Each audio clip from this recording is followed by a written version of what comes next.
जीवन हमें एक मौका देता है, इसलिए जब भी सही कॉलेज चुनने का समय आए तो सिर्फ मंगलायतन यूनिवर्सिटी आपके बेहतरीन भविष्य और सर्वांगीण विकास के लिए। तुम्हारी फाइलों में गांव का मौसम गुलाबी है, तुम्हारी फाइलों में गांव का मौसम गुलाबी है, मगर ये आंकड़े झूठे हैं और ये दावा किताबी है। सत्ता में बैठे लोगों ने ये कैसा हिंदुस्तान कर दिया, सत्ता में बैठे लोगों ने कैसा हिंदुस्तान कर दिया, बेजान इमारतों को हिंदू मुसलमान कर दिया। भारत का संविधान हमें देता है संदेश, भारत का संविधान हमें देता है संदेश, हम सब बाद में सबसे पहले हमारा देश। जय भीम, जय समाजवाद। माननीय अध्यक्ष महोदय, धन्यवाद मुझे आज बोलने का अवसर देने के लिए।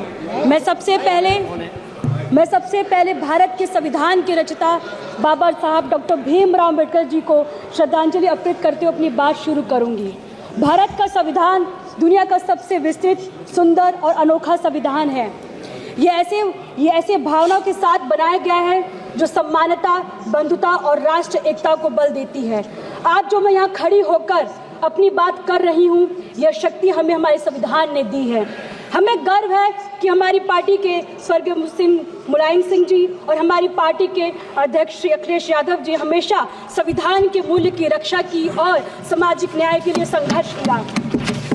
हमारे देश में हर नागरिक, चाहे जाति या धर्म कोई भी हो, खुद को सुरक्षित और शामिल महसूस करता है। लेकिन आज के दिन हमें यह सोचने की ज़रूरत है कि क्या हम संविधान के आदर्शों के अनुसार चल रहे हैं। 2014 से पहले भारत धर्मनिरपेक्षता, समानता और न्याय के प्रतीक था। 2014 से पहले सभी सरकारों ने संविधान का आदर किया था, लोकतंत्र, धर्मनिरपेक्षता को सुरक्षित रखा। पिछले 10 वर्षों से जब से एनडीए सरकार सत्ता में आई, इस सरकार ने संविधान की संस्थाओं पर निरंतर आघात करना जारी रखा। विकास के वादे पर विनाश की एक अंतहीन कथा रखी है। सरकार की नीतियां एक धर्म और प्राथमिकता देकर धर्मनिरपेक्षता को कमजोर कर रही है। असहमति जताने वाली को देशद्रोही कहा जाता और उनके खिलाफ हिंसा या धमकी को सही ठहराना आर्टिकल 19, आर्टिकल 21 सीधा उल्लंघन है। तुम्हारी फाइलों में गांव का मौसम गुलाबी है, तुम्हारी फाइलों में गांव का मौसम गुलाबी है, मगर ये आंकड़े झूठे हैं और ये दावा किताबी है। 2018 में लाए गए इलेक्टोरल बॉन्ड ने राजनीतिक फंडिंग में पारदर्शिता को खत्म किया, जिसे सुप्रीम कोर्ट ने असंवैधानिक बताया। कंट्रोवर्शियल कृषि कानून ने किसानों का विश्वास तोड़ा, उन्हें रद्द किया गया, लेकिन किसानों की समस्या आज भी अनसुलझी है। मंदिर मस्जिद के नाम पर संभल जैसे नए नए विवाद को जन्म देकर समाज में निरंतर घृणा और नफरत का माहौल पैदा किया जा रहा है।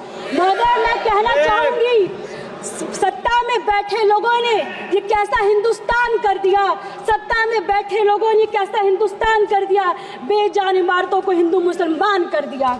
स्वतंत्र संस्थानों और मीडिया को दुरुपयोग किया जा रहा है। दलित की बेटी का अपहरण होना, उनका रेप कर दिया जाना, उनके शव को पुलिस द्वारा रात को पेट्रोल डालकर जला दिया जाना, उनके घरों में आग लगा दिया जाता, सभी घटनाएं 70 वर्ष के बाद भी हो रहा है। यूपी सरकार ने ESM लागू कर हड़ताल पर रोक लगाया है। राज्य में कोई भी कर्मचारी आज 6 महीने तक हड़ताल नहीं कर सकता है। साल 2014 से पहले तक जितने भी चुनाव हुए उन पर कभी उंगली नहीं उठी है, परंतु पिछले कुछ वर्षों में जिस प्रकार EVM पर उंगली उठी है, मत के साथ हेरफेर की बात समझ में आज सामने आई है। इससे निश्चय मतदाताओं के मन में भ्रम पैदा हुआ है। मैं आप सभी से आग्रह करती हूँ कि पिछले 10 वर्ष में ध्यान दें। यह ऐसा दशक रहा जिसमें हमारे संविधान जो हमें एक राष्ट्र के रूप में जोड़ता है को कमजोरी करने की कोशिश की जा रही है।